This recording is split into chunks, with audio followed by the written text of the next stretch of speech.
go try an 88 with a guide on how to get SS rank in Tetris Effect Ultra mode. To get SS in Ultra mode, you require a score of 35,000 or greater. The way I see it, there are 3 ways to get SS in Ultra.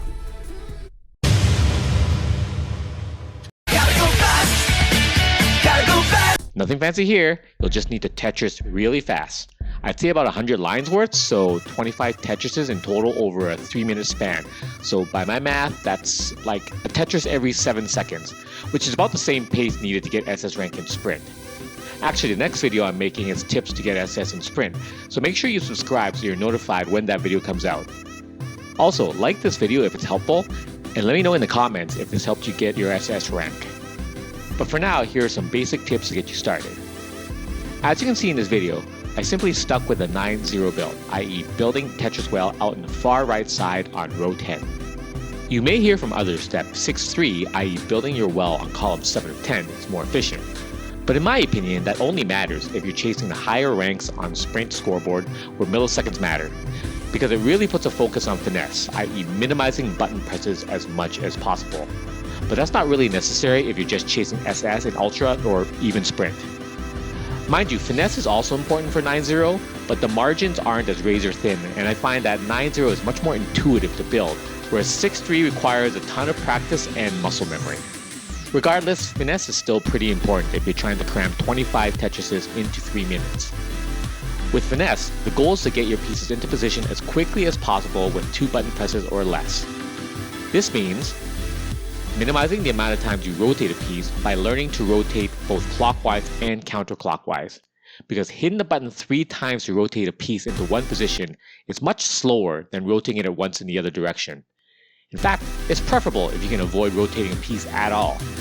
Avoid hyper-tapping pieces into position. Better to hold the directional pad and hit the spot dead on rather than tapping it a bunch of times. Extra tip: if you need to move closer to the edge of the board, it's actually better to hold the directional button down and hit the wall, then tap back a spot or 2 rather than tapping all the way across. This is also known as the tap back.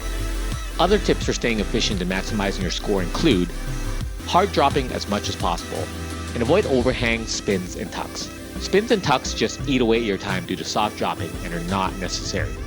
Minimize the amount of times you use to hold. Again, swapping pieces in and out over and over tends to slow you down. Score as many back-to-back Tetrises as possible, with little to no breaks with single, double, or triple line clears. Back-to-back Tetrises provide increasing score multipliers, and clearing anything else resets that multiplier. Best bet is to have no breaks at all. Again, these tips apply to both Sprint, and if you're trying to get SS in Ultra with primarily Tetrises.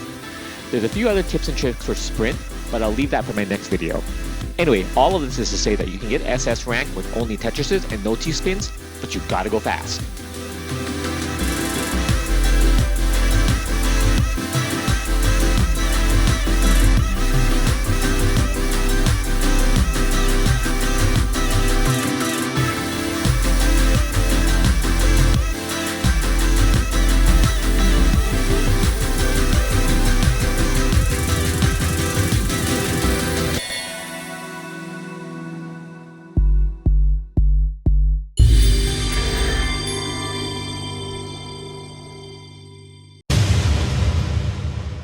Just T-spin! If 100 lines worth of Tetrises sounds too fast, then T-spins are your best option. In fact, T-spins are a necessity if you want to shoot for higher scores overall. This is because a Tetris is worth about 800 points for clearing 4 lines minus bonuses, whereas T-spins are worth 1.5 that at 1200 points, but with only 2 line clears. So even though they're slightly slower because you have to soft drop and rotate them in, if you can chain T-spins together with Tetrises, you can get SS rank with 70 line clears or less instead of 100, so you can technically play about 30% slower. Of course, T-spinning isn't easy. Lucky for you, however, my channel is filled with T-spin tutorials to help you on that journey. Here are some quick Coles notes from those videos. T-spins are formed by placing an overhang over a single gap that's on the same level on both sides, i.e. flat top with a gap and an overhang. The T-piece is then placed vertically into the T-shaped hole, then rotated in the appropriate direction to fill the hole. The most common way to build back-to-back T-spin Tetris setups is to set up the board with a 6-3 well that's flat on both sides of the well to create T-spins on top while dropping Tetrises down the well. Similar to the Tetris Only route, it's best to string a bunch together in order to get that back-to-back scoring bonus. Fortunately, the back-to-back bonus includes any combination of Tetrises and T-spins and not solely one or the other. Also, due to the large scoring bonuses afforded by back-to-back T-spin Tetrises, breaking back-to-back occasionally is much less punishing. So with this method, you can go slightly slower and make a few more mistakes and still make your way to SS.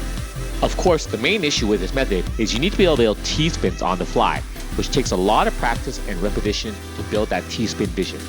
However, if you're serious about modern Tetris as a whole, T-spins are a necessity to stay competitive, so it's still a good skill to have. However, if you're looking for something a little more mechanical that has a set pattern instead of trying to search for T-spins patterns on the fly, I do have a third option for you.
Modern Tetris uses a 7-bag system, where each of the 7 tetrominoes are dropped in random order as packets, then resetting.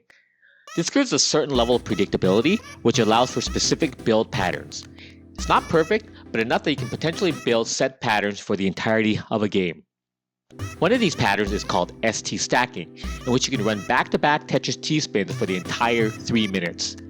And if you can maintain that back-to-back, the bonus is enough that you can get SS with 50 line clears instead of 100 or 70.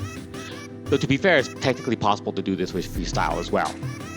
Actually, my current score was earned using ST stacking. In any case, I have a tutorial that goes over ST stacking pattern in detail, but essentially it's called ST stacking because the whole build is based on dropping an S piece on the far left side or the Z piece on the far right side vertically, creating a 2-7 or 7-2 well that lets you loop T-spins and Tetrises for long periods of time with little to no back-to-back breaks. It still takes a lot of practice, but in theory it should be easier to practice and memorize because it's basically one single pattern rather than infinite patterns that you have to visualize by going freeform. In fact, in the current example I'm showing right now, it was an absolute mess, and I still managed to pull the SS. No matter what method you use, it'll take lots of practice either for speed, for tech, or a little bit of both. And to be honest, it's probably not a bad idea to give all 3 a whirl if you're trying to get better at modern Tetris overall. Anyway, this has been my Tech Talk. Thanks for watching.